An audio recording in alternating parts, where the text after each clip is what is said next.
Let's listen to the opening argument by Walter Dellinger, who used to be the Solicitor General of the United States under President Clinton. Mr. Dellinger. Good morning, Mr. Chief Justice, and may it please the Court.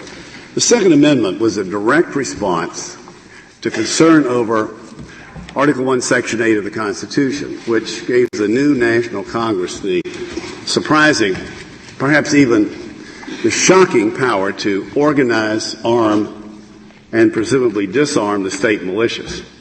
What is at issue this morning is the scope and nature of the individual right protected by the resulting amendment. And the first text to consider is the phrase protecting a right to keep and bear arms.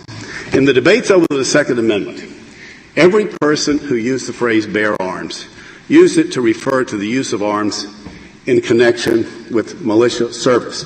And when Madison introduced the amendment in the first Congress, he exactly equated the phrase bearing arms with, quote, rendering military service. We know this from the inclusion in his draft of a clause exempting those with religious scruples. His clause says, the right of the people to keep and bear arms shall not be infringed, a well-armed and well-regulated militia being the best security of a free country, but no person religiously scrupulous of bearing arms shall be compelled to render military service in person. And even if the language of keeping and bearing arms were ambiguous, the amendment's first clause confirms that the right is militia-related. It's essential meaning. If you're right, Mr. Dellinger, it's certainly an odd way in the Second Amendment to phrase the operative provision. If it is limited to state militias, why would they say the right of the people?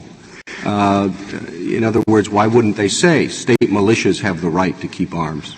Mr. Chief Justice, I believe that the phrase the people and the phrase the militia were really in sync with each other. You will see references in the debates. The Federalist Farmer uses the phrase the people are the militia.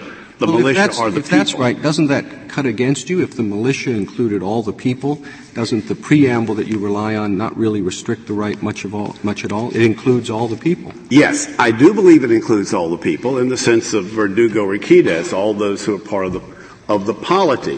What defines the amendment is the scope and nature of the right that the people have. It is a right to participate in the common defense, and you have a right invocable in court if a federal regulation interferes with your right to train for or whatever the militia has established. So that's